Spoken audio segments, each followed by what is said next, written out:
Delhi liquor scam కేసులో ఉదయం 11 నుంచి ఎమ్మెల్సీ కవిత స్టేట్మెంట్ రికార్డ్ చేస్తున్నారు సీబీఐ అధికారులు. మహిళా అధికారులతో కూడిన సీబీఐ టీం ఆమె నుంచి వివరాలు సేకరిస్తున్నారు. 160 సిఆర్పీసీ కింద నోటీసులు ఇచ్చిన సీబీఐ అధికారులు కవిత స్టేట్మెంట్ ను రికార్డ్ చేస్తున్నారు. వీడియో రికార్డింగ్ కూడా నిర్వహిస్తున్నట్లు తెలుస్తోంది. అమిత్ అరోరా రిమాండ్ రిపోర్టులో ఈడీ కవిత పేరు ప్రస్తావించిన తర్వాత సీబీఐ కవితకు నోటీసు ఇచ్చింది. నిందితులైన Boinpally Abhishek Rao, Arun Ramachandra Pillai, Indo Spirit MD Sameer Mahendru statement ఆధారంగా కవితను సీబీఐ అధికారులు ప్రశ్నిస్తున్నట్లు తెలిసింది. లీగల్ ఎక్స్పర్ట్ సమక్షంలో స్టేట్మెంట్ రికార్డ్ చేస్తున్నారు సీబీఐ అధికారులు. ఇక లిక్కర్ కేసులో ఎమ్మెల్సీ కవిత విచారణకు సంబంధించి మరింత సమాచారాన్ని షరీఫ్ అందిస్తారు. షరీఫ్, ఉదయం 11 గంటల నుంచి దాదాపు 3 గంటలు అవుతోంది. సిబిఐ అధికారులు ఎమ్మెల్సీ కవిత ఇంట్లోనే బంజారాహిల్స్లో ఉన్నటువంటి తన నివాసంలోనే ఉండడం జరిగింది. అంటే మరి కాసేపట్లో బయటికి వస్తారనేటువంటి చర్చ జరుగుతుంది. కానీ అధికారికంగా మాత్రం వాళ్ళు ఎప్పుడు వస్తారు, వాళ్ళ టైం ప్రకారం అంటే 5 తర్వాత వస్తారా లేదంటే ఎప్పుడు వస్తారా అనేటువంటి విషయాలపైన మాత్రం ఇప్పటికీ క్లారిటీ లేదు. ఒక మహిళా సిబిఐ అధికారితో పాటు మరికొంతమంది ఢిల్లీ సిబిఐ బృందం రావడం జరిగింది. గ్రూప్ ఆఫ్ అధికారులంతా కూడా వివరణ తీసుకోవడానికి ప్రస్తుతం ఎమ్మెల్సీ కవిత ఇంట్లోనే ఉన్నారు. ఎమ్మెల్సీ కవితతో పాటు ఆయన భర్త, అదేవిధంగా ఎమ్మెల్సీ వ్యక్తిగత న్యాయవాది ఉదయం స్టేట్ ప్రోటోకాల్ వెహికల్లోనే ఆయన వెళ్ళడం జరిగింది. ఆయనతో పాటు కవిత వీళ్ళంతా న్యాయవాది సమక్షంలోనే ప్రస్తుతానికైతే సిబిఐ అధికారుల వివరణ క్లారిఫికేషన్ ఏదైతుందో 160 సిఆర్పిసి కింద మనీష్ సిసోడియా కేసు వ్యవహారంలోనే 477A సెక్షన్ కింద నమోదైనటువంటి కేసులో భాగంగా మీ దగ్గర కొంత సమాచారం ఆ కేసుకు సంబంధించి ఉందని మేము భావిస్తున్నాం.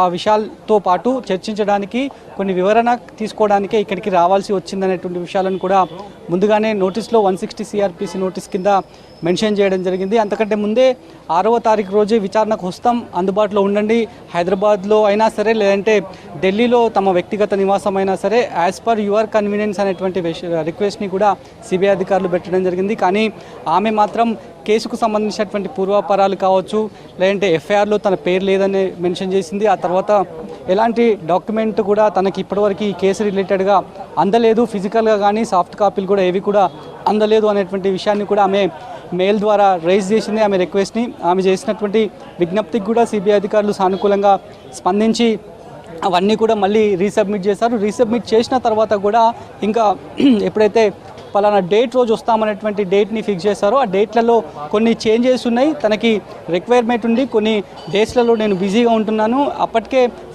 ఫిక్స్ అయిపోయినటువంటి పొలిటికల్ యాక్టివిటీస్ కావచ్చు, జనాల్లోకి వెళ్ళేటువంటి కార్యక్రమాలు చాలా వరకు షెడ్యూల్ అన్నీ కూడా ఇప్పటికే ఫిక్స్ అప్ అయి ఉన్నాయి. కాబట్టి దాంట్లో భాగంగానే వేరే డేట్స్ని అనౌన్స్ ఆమె చెప్తూ కూడా మళ్ళీ ఒక మెయిల్ని సిబిఐ అధికారులకు మెయిల్ రైజ్ చేయడం జరిగింది. దాంట్లో 11 నుంచి 15, 13 మినహాయించి 11, 12, 14, 15 తేదీల్లో అవైలబుల్ ఉంటాననేటువంటి విషయాన్ని చెప్తూ కూడా ఆమె మెయిల్ చేసింది గతంలో.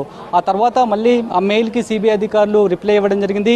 11 తారీఖు రోజు అంటే ఇవాళ 11 గంటలకి ఉదయం వస్తామని చెప్పారు. ఇన్ టైంలోనే ఇంకా 5 నిమిషాలు టైం ఉండే 11 గంటలకే వాళ్ళు సిబిఐ అధికారులు రావడం జరిగింది. మనం ఉదయం నుంచి ఈ ఎంటైర్ ప్రాసెస్ని కూడా మానిటరింగ్ చేస్తున్నాం. ఎక్కడైతే ఢిల్లీ నుంచి వచ్చినటువంటి బృందం ఎయిర్పోర్ట్కి చేరుకొని ఎయిర్పోర్ట్ నుంచి ఎక్కడైతే అధికారిక భవన్ ఉందో, గెస్ట్ హౌస్ ఉందో, ఆ గెస్ట్ హౌస్కి అధికారులు వెళ్ళడం జరిగింది. ఈ గ్రూప్ ఆఫ్ అధికారులంతా కూడా ఇక్కడికి రావడం జరిగింది. ఇక్కడికి వచ్చేటువంటి సమాచారం తీసుకున్నటువంటి కార్యకర్తలంతా కూడా పెద్ద సంఖ్యలో వస్తామనేటువంటి సమాచారంతో పోలీసులు కూడా పూర్తి స్థాయిలో బందోబస్తును ఏర్పాటు చేయడం జరిగింది.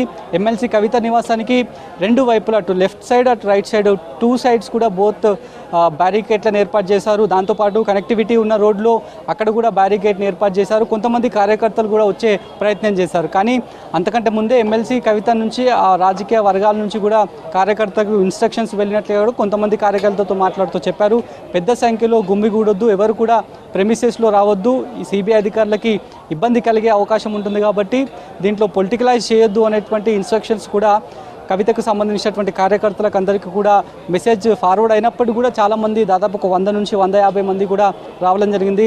దాంతోపాటు కొంతమంది ఎమ్మెల్యేలు కూడా రావడం జరిగింది. సిట్టు విచారణలో ఉన్నటువంటి పేరు ఎక్కడైతే గువ్వల బాలరాజు ఉన్నాడో ఆయన కూడా రావడం జరిగింది. చాలామంది కూడా పొలిటికల్ పార్టీకి సంబంధించినటువంటి వాళ్ళంతా కూడా వచ్చారు. ఇంకా ఈ ఇష్యూకి సంబంధించే మొదటి నుంచి కూడా ఢిల్లీ లిక్కర్ పాలసీ వ్యవహారంలో చాలామంది రాజకీయ ప్రముఖుల పేర్లు ప్రస్తావనకు రావడం జరిగింది. అప్పటివరకు కేవలం స్పెక్యులేషన్స్ అనేటువంటి చర్చ జరిగింది. ఈ చర్చపైనే రాజకీయ విపక్షాల మధ్య మాటల యుద్ధంకి దారితీసింది. ఒకరిపై ఒకరు దుమ్మెత్తి పోసుకున్నటువంటి సిచ్యువేషన్స్ ఉన్నాయి. కానీ ఇప్పుడు ఏకంగా ఇటు సిబిఐ కావచ్చు, దాంతోపాటు ఎన్ఫోర్స్మెంట్ డైరెక్టరేట్ అధికారులు ప్యారలల్గా 2 దర్యాప్తు సంస్థలు దర్యాప్తు చేస్తున్నాయి. ఇందులో సగం పోర్షన్ సిబిఐ అధికారులు అరెస్ట్ చేస్తే ఎక్కువ మేజర్ పోర్షన్ అంతా కూడా ఎన్ఫోర్స్మెంట్ డైరెక్టరేట్ అధికారులు అరెస్టులు కంటిన్యూ చేసుకుంటూ వస్తున్నారు. వాళ్ళు అరెస్టు చేస్తున్నటువంటి క్రమంలోనే కొంతమంది పేర్లు తెర మీదకి వస్తున్నాయి. వాళ్ళు ఇచ్చినటువంటి వాంగ్మూలాలు హాట్ టాపిక్గా మారుతున్నాయి. నిజంగా వాళ్ళు చెప్పినటువంటి వాంగ్మూలాలకి వీళ్ళకి ఏ రకమైనటువంటి ఇన్ బిట్వీన్ సంబంధాలు ఉన్నాయి, ఈ కేసులో 2 దర్యాప్తు సంస్థలు ఏ రకంగా ఈ కేసుని ఎస్టాబ్లిష్ చేయనున్నారు, ఎవరి రోల్ ఎంత అనేటువంటి విషయాలపైన ఇంకా క్లారిటీ రావాల్సినటువంటి అవసరం ఉంది. ఢిల్లీ మద్యం పాలసీ వ్యవహారంలో లెఫ్టినెంట్ గవర్నర్గా ఉన్నటువంటి అధికారి ఏకంగా ఆగస్టు నెలలోనే సిబిఐకి లెటర్ పెట్టడము, యాజ్ పర్ రిక్వెస్ట్ ప్రకారం సిబిఐ అధికారులు ఎఫ్ఐఆర్ నమోదు చేసి ఇందులో ప్రధానంగా ఢిల్లీ ఉప ముఖ్యమంత్రి ఆప్కి సంబంధించినటువంటి మనీష్ సిసోడియా పేరు A1గా పెట్టడం జరిగింది. దాంట్లో భాగంగానే హైదరాబాద్కి సంబంధించినటువంటి లిక్కర్ వ్యాపారి, లిక్కర్ స్పిరిట్కి సంబంధించినటువంటి బిజినెస్ చూసుకునేటువంటి వ్యక్తి రామచంద్ర పిలై పేరు అందులో రావడం జరిగింది. అతన్ని విచారించిన తర్వాత అభిషేక్ బోయినపల్లి, విజయ్ నాయర్, పాండే చాలా పేర్లు కూడా కంటిన్యూగా ఈ 2 దర్యాప్తు సంస్థలు ప్రస్తుతానికి తరచూ వస్తున్నటువంటి సిచ్యువేషన్స్. సో వాళ్ళందరినీ స్టేట్మెంట్లు రికార్డ్ చేయడం జరిగింది. అందులో ఇప్పటికే అమిత్ అరోరా అరెస్ట్ అయ్యారు. అమిత్ అరోరాతో పాటు దినేష్ అరోరాను కూడా అధికారులు అదుపులోకి తీసుకోవడం జరిగింది. సో అతడు ఇచ్చినటువంటి స్టేట్మెంట్ ఆధారంగా అతడు ఇచ్చినటువంటి అప్రూవల్ స్టేట్మెంట్ని, కన్ఫెషనల్ స్టేట్మెంట్ని కూడా 306 కింద కోర్టుని అప్లికేషన్ పెట్టుకున్నారు. 160 సిఆర్పిసి కన్ఫెషనల్ రిపోర్ట్ని విట్నెస్గా, సాక్షిగా దీన్ని పరిగణలోకి తీసుకోవాలనేటువంటి రోస్ ఎవెన్యూ కోర్టుకి విన్నవించుకోవడం జరిగింది. కోర్టు కూడా దీనికి సానుకూలంగా స్పందించి అతన్ని అప్రూవర్గా గ్రాంట్ చేసింది. సో అతని కన్ఫెషనల్ రిపోర్టే ఇప్పుడు 164 సిఆర్పిసి కింద ఆల్రెడీ విట్నెస్ రిపోర్ట్ అయింది కాబట్టి అది చాలా క్రూషియల్ అనేది కూడా మొదటి నుంచి దర్యాప్తు అధికారులు చెప్తున్నారు. దాంట్లో భాగంగానే అతడు ఇచ్చినటువంటి ఇన్ఫర్మేషన్ ఆధారంగానే చాలామంది పేర్లు తెర మీదకి వస్తున్నాయి. ఎటు టర్న్ తీసుకోబోతుంది, రాజకీయంగా చాలామంది పేర్లు వస్తున్నాయి. దాంతోపాటు బ్యూరోక్రాట్స్ వస్తున్నారు. ఆల్రెడీ ఈడీ దర్యాప్తు చేస్తున్నటువంటి క్రమంలో కూడా కొంతమంది ఆప్కి సంబంధించినటువంటి కేబినెట్ మంత్రుల పేర్లు కూడా వచ్చాయి. ఏకంగా డిప్యూటీ సీఎంగా ఉన్నటువంటి మనీష్ సిసోడియా పేరు కూడా వచ్చింది. కాబట్టి అందరి పెద్ద పెద్ద పేర్లు వస్తున్నాయి. చాలామందికి సంబంధాలు ఉన్నాయి, చాలామంది ఇన్ఫ్లుయెన్స్ చేసేటువంటి వ్యక్తులుగా ఉన్నారు. వాళ్ళ బెయిల్లను కూడా బెయిల్ మంజూరు కాకుండా కూడా అపోజ్ చేస్తున్నారు దర్యాప్తు అధికారులు. ఈ సందర్భంలో ఏ ఇష్యూలో అయినా సరే, ఇటు సిబిఐ కేసులో అటు ఈడీ కేసులో ఎక్కడ కూడా బెయిల్ ఒకవేళ మంజూరు అయితే కనుక ఇప్పటివరకు క్యాప్చర్ చేసి డ్రిల్ చేస్తున్నటువంటి వాళ్ళ అందరూ కూడా ఇన్ఫ్లుయెన్స్ ఉన్నటువంటి వ్యక్తులు. ఈ కేసు దర్యాప్తు ఇనిషియల్ స్టేజ్లో నుండి పెద్ద ప్రైమా ఫెసిని గుర్తించాము, పెద్ద కాన్స్పిరసీ జరిగింది అనేటువంటి విషయాలపైన కూడా డే 1 నుంచి కూడా దర్యాప్తు అధికారులు చెప్తూ వస్తున్నారు.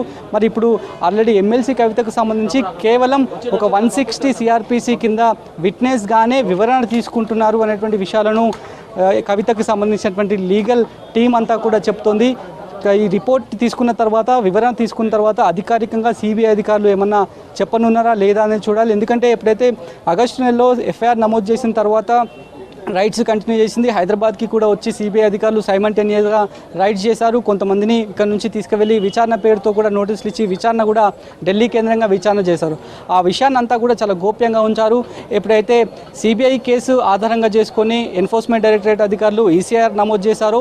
ఈసీఆర్ నమోదు చేసిన తర్వాత వాళ్ళ యాక్టివిటీ అంతా కూడా మీడియాకి లీక్ అయిన తర్వాత ఈ కేసుకు సంబంధించినటువంటి పూర్తి చర్చ జరిగింది. జనాల్లోకి కూడా ఈ కేసు వ్యవహారం తెర మీదకి రావడం జరిగింది. సో ఇట్లా ఈడీ ఒకవైపు, అదేవిధంగా 2 దర్యాప్తు సంస్థలు ఇన్వెస్టిగేషన్ ప్యారలల్గా కంటిన్యూ అవుతున్నటువంటి క్రమంలోనే ఇప్పుడు సిబిఐ చేస్తున్నటువంటి దర్యాప్తుపైనే ప్రతి ఒక్కరు కూడా, అటు రాజకీయ వర్గాలు, రాజకీయ విశ్లేషకులు చాలామంది ఇటే సిబిఐ విచారణ వైపే చూస్తున్నారు. ఏ రకమైనటువంటి స్టెప్ని, ఏ రకమైనటువంటి డెవలప్మెంట్ ఇటు ఎన్ఫోర్స్మెంట్ డైరెక్టరేట్ ఈ కేసులో చెప్పబోతున్నారు, at the same time CBI అధికారులు చెప్పబోతున్నారు అనేది కూడా ఒక ఉత్కంఠ మాత్రం నెలకొంది. Swecha. Right Sharif. Delhi liquor scam కేసులో ఉదయం 11 నుంచి ఎమ్మెల్సీ కవిత స్టేట్మెంట్ రికార్డ్ చేస్తున్నారు సిబిఐ అధికారులు. మహిళా అధికారులతో కూడిన సిబిఐ టీం ఆమె నుంచి వివరాలు సేకరిస్తున్నారు. 160 సిఆర్పిసి కింద నోటీసులు ఇచ్చిన సిబిఐ అధికారులు కవిత స్టేట్మెంట్ ను రికార్డ్ చేస్తున్నారు. వీడియో రికార్డింగ్ కూడా నిర్వహిస్తున్నట్లు తెలుస్తోంది. అమిత్ అరోరా రిమాండ్ రిపోర్టులో ఈడీ కవిత పేరు ప్రస్తావించిన తర్వాత సిబిఐ కవితకు నోటీస్ ఇచ్చింది. నిందితులైన Boinpally Abhishek Rao, Arun Ramachandra Pillai, Indo Spirit MD Sameer Mahendru statement ఆధారంగా కవితను సిబిఐ అధికారులు ప్రశ్నిస్తున్నట్టు తెలిసింది. లీగల్ ఎక్స్పర్ట్స్ సమక్షంలో స్టేట్మెంట్ రికార్డ్ చేస్తున్నారు సిబిఐ అధికారులు. అసలు ఢిల్లీ లిక్కర్ స్కామ్ ఏంటి, ఎమ్మెల్సీ కవితకు సంబంధం ఏంటనేది ఆసక్తికరంగా మారింది. ఈ ఏడాది దేశ రాజధాని ఢిల్లీలో అమల్లోకి వచ్చిన లిక్కర్ పాలసీలో స్కామ్ జరిగిందని Delhi chief secretary lieutenant governor కు రిపోర్ట్ ఇచ్చారు.